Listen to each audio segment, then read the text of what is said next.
just a month ago from Defense Secretary Lloyd Austin when he was speaking to Congress. And we've been hearing messages like this for a very, very long time that basically Ukraine is in a good position. They're winning, they have the upper hand. And this soundbite from Lloyd Austin captures it. So this is what Lloyd Austin said. This is March 28th. Lloyd Austin speaking to the Senate. With regard to your optimism about Ukraine having the upper hand, that is what you told me. It is. Now, what I was about to say, Senator, is that Ukrainians have inflicted significant casualties on the Russians, and they have depleted their inventory of armored vehicles in a way that no one would have ever imagined. And so now we see Russia reaching for T-54s and T-55 tanks because of the level of damage that the Ukrainians have inflicted on them. And we have, in the meantime, been... And reaching for those tanks demonstrates what to use them. It demonstrates that their capability is waning. And we've continued to witness them be challenged with artillery munitions and other things, and they're reaching out to Iran, they're reaching out to North Korea. I think, we'll see an increase in the fighting in the spring as conditions for maneuver improve. And based upon the things that we've done and continue to do, I think Ukraine will have a real good chance. Do you believe? Yep. So that's Lloyd Austin, March 28th, telling the Senate under oath that he thinks Ukraine has a real good chance of success. Well, then a few days later comes the Pentagon leaks, and they reveal that actually in private, the Pentagon feels much differently. They feel this is from the Washington Post. U.S. doubts Ukraine counteroffensive will yield big gains, leaked document says. It's a marked departure from the Biden administration's public pronouncements about the vitality of Ukraine's army and is likely to embolden critics calling for negotiations to end the war. So that is the Pentagon being contradicted in what it says publicly by what it discloses privately in these leaks. And that's why maybe we're starting to see now some more headlines that are basically starting to prepare the groundwork for Ukraine to lose. So here is one example from Politico. This just came out recently. And here it is. This is and this comes from someone inside the Biden camp. Biden's team fears the aftermath of a failed Ukrainian counteroffensive. Behind closed doors, the administration worries about what Ukraine can accomplish. So I think reality is sinking in. I think they're basically preparing to throw as many Ukrainians as they can at Russia, see what they can accomplish in the spring. And if nothing happens, then that's laying the groundwork to basically call this proxy war off. So basically, let's sacrifice some Ukrainians one last time. Let's give it a go and see what they can do. But after that, I think they're trying to set the stage for backing off of the proxy war. Now that we learn what they're actually acknowledging privately, which is that they don't think Ukraine can win. Yeah, and if you actually read that Politico article and parse the details, it's citing unnamed U.S. officials who are likely those people planning some kind of off-ramp close to the Biden administration, who basically provided Politico with the script, and then they handed over their outside experts who are loyal to Biden, like Richard Haas, the head of the Council on Foreign Relations, who said, doesn't seem like a counteroffensive is going to yield what we want. Why? Because all the Ukrainian who can fight, who are trained by the US and the British and NATO, are dead.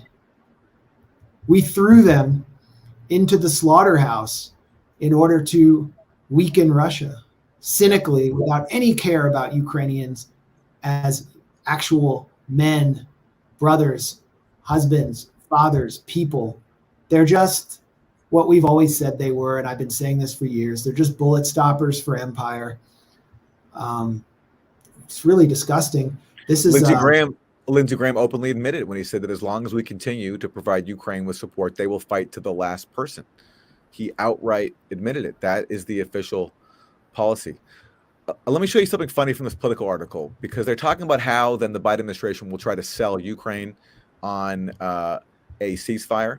And so it says this.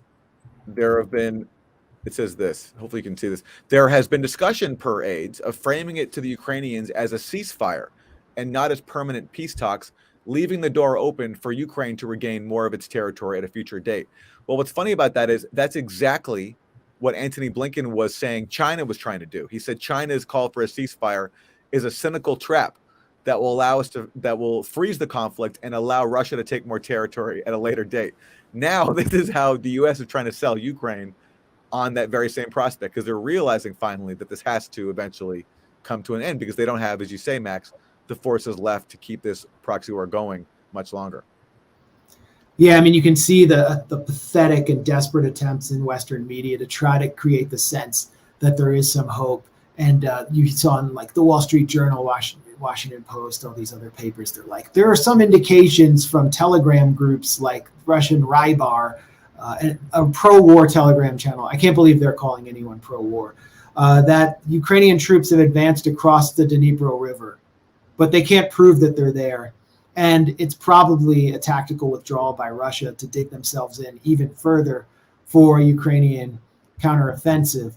Then I might have missed it, but I think Medea Benjamin was able to actually confront Nancy Pelosi at some environmental conference. And she said, why don't we just negotiate now instead of wasting so many more lives? And Pelosi said, what we need now is victory. But none of them can define victory or what it will take to get there. And I think what they mean is taking Crimea, which is impossible. And if it even happened, it would lead to an insane escalation. I wanted to, well, I don't know if you wanted to add anything. I have that clip of Pelosi being confronted if you want to, Yeah. Hear it. Okay. I haven't seen this, but this is what Code Pink released. Run up the stairs of the U.S. Capitol in a 4-inch heels knows that this woman is a force. Oh my God. Nancy Pelosi. You can run up the steps of the Capitol with heels on. Good evening. Good evening, everyone. Thank you, Mary, and Jordan, for your kind introduction and for excellent, inspiring words earlier this evening. As the mayor of the House and one who cares deeply about our plans, our planet, and as a proud San Francisco, it is a special honor to join in celebrating the 34th Annual Goldman Environmental Prize awardees. Let us again applaud our six. Let us again applaud our 6 outstanding winners: Shalakwa, Sagar, Tara, Diane, and Galina, as well as Alexandra. So Code Pink is now on stage interrupting. Now, as we go forward, we know accepting. Could you do this as a courtesy to our awardees? You've made your point as a courtesy to our awardees and to the Goldman family. We hear you, we respect you. Please take your place. Please take your place. Please take your place. Please take your place. Okay.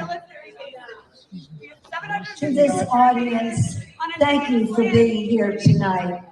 Because when Well, I don't know. There might have been some further exchanges between Nancy Pelosi and Medea, but she was interrupted by Code Pink on Ukraine, and I didn't actually. Did she? Did she say we need victory? Yeah. So according to Medea Benjamin, prior to the event, Pelosi told Medea, "quote We don't need peace talks. We need victory." What does this even mean? Yeah. So what does victory mean? Like, does she mean retaking Crimea? Is that what she means?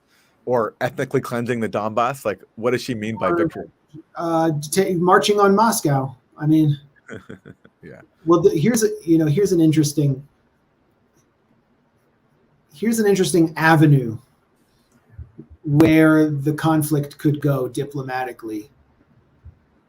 China has put a peace plan on the table. It is serious. I mean, Xi Jinping has appointed an envoy, a special envoy, to negotiate between Ukraine and Russia. Of course, Zelensky's owned. He's a marionette of the U.S. But at a certain point, there's the possibility China can provide an off-ramp, and this would be the biggest humiliation to Tony Blinken and the Biden administration after what already happened with China negotiating some kind of de-escalation between Saudi Arabia and Iran, which is just great for humanity, horrible for the U.S. State Department. So there was this private conference. This is an article from March of former top U.S. soldiers, intelligence officials, and scholars with resumes from the Reagan to the Trump administration. And they all basically said, one speaker rose up, there were Chatham House rules, so it's all off the record. But one speaker argued that Zelensky should consider the Chinese peace plan, especially after Beijing's successful mediation of the Iraqi-Saudi dispute.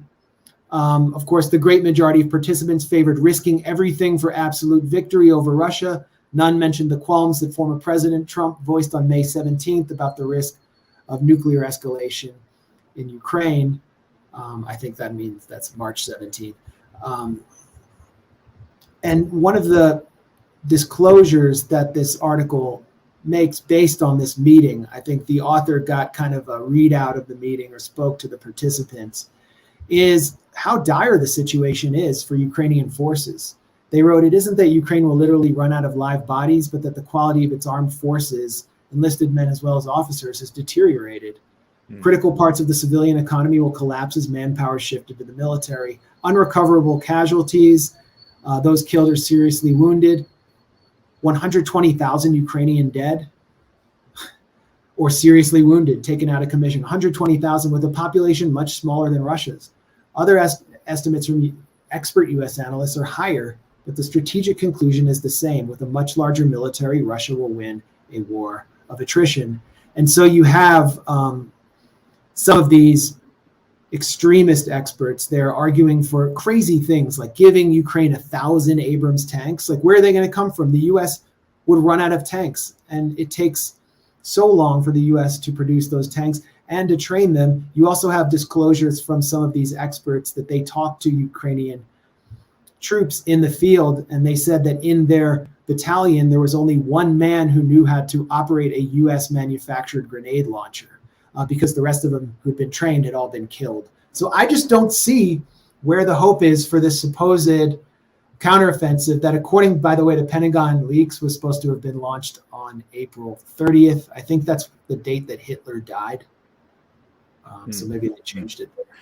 And Zelensky's still talking about this war could go on for over a decade.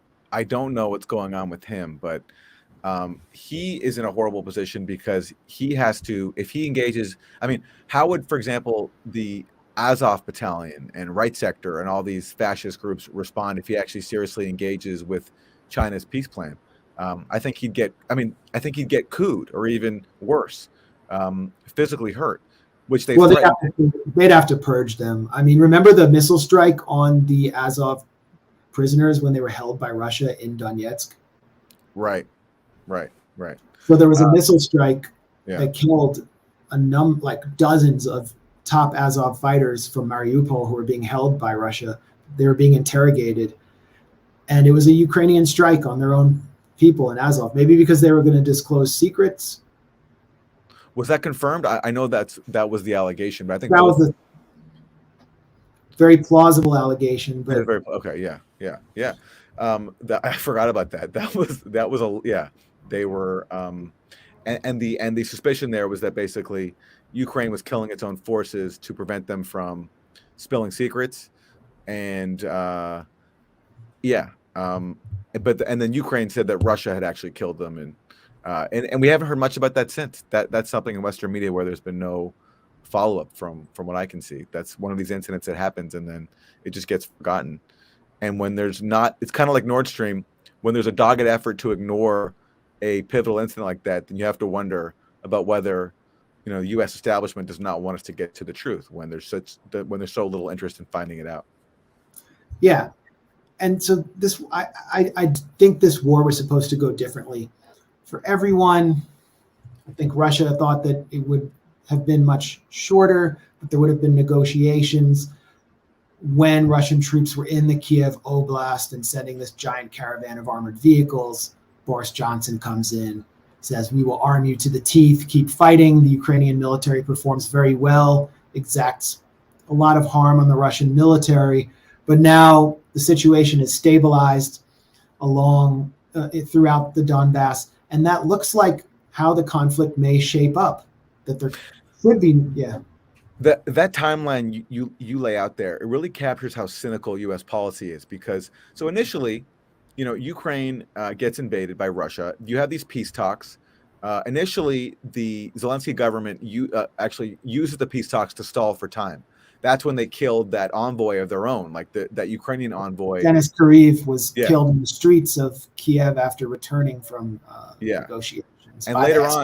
And later on, the Ukrainian official who sent him there said we're using those peace talks to stall for time. But then you have actually serious talks, because Ukraine starts realizing that they're getting pummeled. This is in March of 2022. They come to the outline of an agreement. Everybody confirms this. The former Israeli Prime Minister Naftali Bennett confirms this. The former Turkish foreign minister confirms this. Zelensky confirms this, speaking to the Ukrainian media. And then Boris Johnson comes, as you said, and tells him, no, we're not. If you reach a peace deal, we're not going to back you up, which makes a peace deal for Zelensky impossible if he doesn't have Western backing.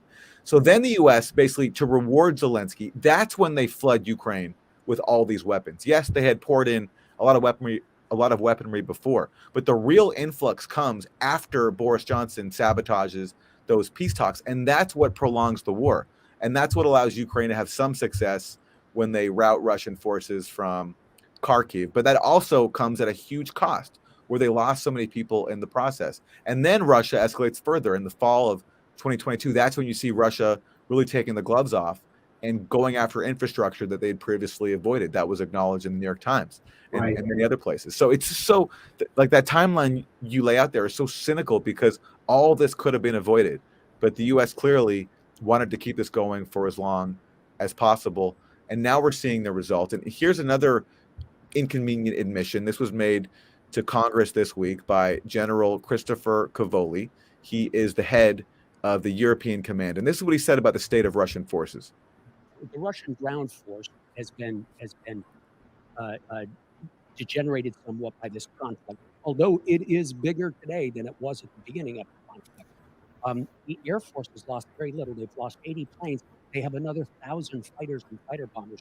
The Navy has lost one ship. So they still use all of that conventional power as well, and they mix them all together. So that's the head of the U.S. European Command admitting that the Russian ground force is now bigger than it was at the start of the war.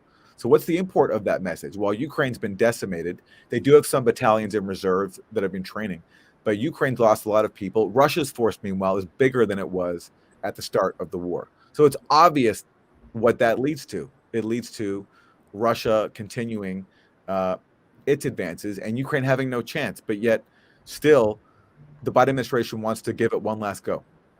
Yeah, New York Times has a piece, not in front of me, this week or last week. It came out about the dismal hopes for a Ukrainian counteroffensive, echoing Politico. And I guess obviously the Biden administration is green lighting these kinds of takes. And it quotes Ukrainian soldiers in the field. Yeah, there it is. One of them saying, I don't know where Russia's getting all this ammunition from. Remember when Bellingcat's Christo Grozev, their in-house Russia director, predicted back in April 2022 that Russia had already run out of ammo and that the war would be over? I mean, we were constantly hearing about Russia running out of ammo. Now it's Ukraine running out of ammo. And this is an ammunition battle around Bakhmut. This is an ammunition battle because the lines are so fortified with so much mines that tanks are essentially, I wouldn't say their effectiveness is nullified, but they're just playing the ammunition game too. It's kind of a stalemate, and it's about manpower. Like in Bakhmut, how long can Ukrainians hold on? How long can Zelensky continue to reinforce them? We were told it wasn't strategic, but Zelensky said it was the Battle of Saratoga. Well, how long can they hold on if they're all basically dead? Not long. So where are the negotiations, and where is Europe going to land on this? We saw what happened with Macron going to China with Ursula von der Leyen as his kind of minder. Von der Leyen was there to kind of make sure he didn't do anything too independent, too much in the interest of France, because von der Leyen, she sees the EU as essentially a transatlantic vehicle. Then he gets rid of her, and then the party begins with him and Xi Jinping, and he says that France is not going to be submissive to U.S. power any longer, and gives all his pre-prepared comments to Politico, basically sounding like Charles de Gaulle. Fascinating. The U.S.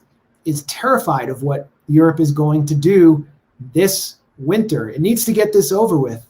Kit Clarenberg our friend Kit Clarenberg, contributor to the Grayzone, had this tweet that I think really spells it all out well and emphasizes the urgency of negotiations for Europe. So this is how it's supposed to go. The West must hit Russian economy harder, says Liz Truss. Remember when she was PM? That was awesome. It was like a 2-hour stint. UK Foreign Secretary reveals Moscow now cannot access 60% of foreign currency reserves. And remember when Joe Biden said the ruble has been reduced to rubble? Well, this is today. It's how it started, how it's going. Britons need to accept they're poor, says Bank of England economist.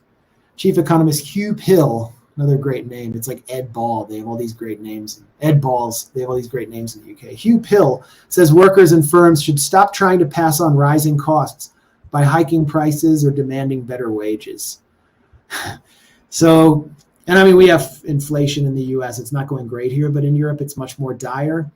The energy situation is not improved. They haven't built the LNG ports in Germany yet to receive US liquid natural gas to displace the gas from Nord Stream. So I think we could be looking at, okay, I don't want to make that prediction, but it would be insane to me if the US was able to sustain this conflict for another year. Check this one out. This is from Bloomberg. Russia is less likely to have a recession than any G7 country except for Japan. So the highest probability goes to UK, then New Zealand, then US, then Germany, then Italy, Canada, France. Russia is less likely than all of those to have a recession, according to Bloomberg. And I mean, it's just, you know, the rhetoric is really amazing. The US was so cocky, like you quoted that thing from Biden, the ruble is now rubble. You know, Bill Burns, who's supposed to be the cool-headed, diplomatic head of the CIA. He wrote a memoir called The Back Channel, all about negotiating, which he's done a lot of. He said that the U.S. aim with sanctions is to impact generations of Russians, not just Russia currently, which is sadistic enough. He said generations of Russians will be impacted by our sanctions. And that was the plan. This was the whole plan all along, to provoke Russia into this war, use it to bleed Russia for as long as possible, and then use the war to justify imposing sanctions that, to quote Bill Burns, would hurt generations of Russians. If your concern really was just deterring Russia, stopping it from invading Ukraine, why would you be bragging about imposing sanctions that will hurt generations of Russians for years to come? I mean, and the plan it hasn't worked out, which is humiliating. And now we're seeing that. And that's why, as you mentioned earlier, other countries are increasingly more independent. That is a fallout from this war. You know, Saudi Arabia, they had to look at what happened to Ukraine, how Ukraine's been decimated and used by the U.S., and how fickle the U.S. is with its loyalty, and to see how the war in Ukraine went, that had to impact their thinking and why they've become more independent of the U.S., talking to Iran, talking to Syria, not following U.S. orders when it comes to OPEC prices. I mean, this is all a result of the war. So really, what the U.S. intended for Russia is in some ways being mirror imaged onto them as a result of this proxy war and all the losses. Yeah, we're going to see. The BRICS meeting is coming up in South Africa this August. We're already seeing the South African government tell the ICC to go to hell for its arrest warrant for Putin. What if Iran and Saudi Arabia join BRICS? I mean, what's the U.S. going to do then? They're working on de-dollarization. They're working on developing a BRICS bank that will be that will present a completely alternative financial system. U.S. sanctions are going to reach a point where they can no longer work, and they're going to simply harm generations of Americans and Europeans. What will be the political response in the West? We should be following the BRICS meeting extremely closely.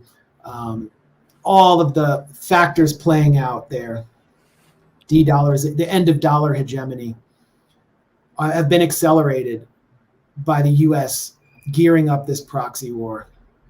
And a new world order is coming into view. And I guess we don't have time to review it, but Sergei Lavrov's comments at the UN were really interesting because he basically threw down the gauntlet before the UN leadership itself after they revoked the visas of Russian media so they could not cover the meeting. And he said that he asked, is the UN actually a neutral organization? When it seems to be conceding to the diplomatic terrorism of its host country. And he called out the IMF as well. I mean, this is extremely significant to see Lavrov call out the IMF itself as an instrument of US power. It signals that Russia, China, and these other mid-level powers are seeking to replace the IMF. And it's not going to bode well for our grandchildren, Aaron. I don't know if you're going to have grandchildren. I don't know if I'm going to know them, but it doesn't bode well for their economic future in the United States. And that's the fault of these psychopaths in the Biden White House, and the Newlands and the neocons. They did this. Yes, they did. And the idea of them having another 4 years in office is pretty scary. And it's hard to even fathom. I didn't think there could be a worse administration, a worse like national security cabinet than Trump's. He had John Bolton, Elliott Abrams, Mike Pompeo. That was up there with the Bush administration and being the worst, and up there with the Obama administration too. But I actually think the Biden administration's national security team has surpassed the Trump national security team in being even worse.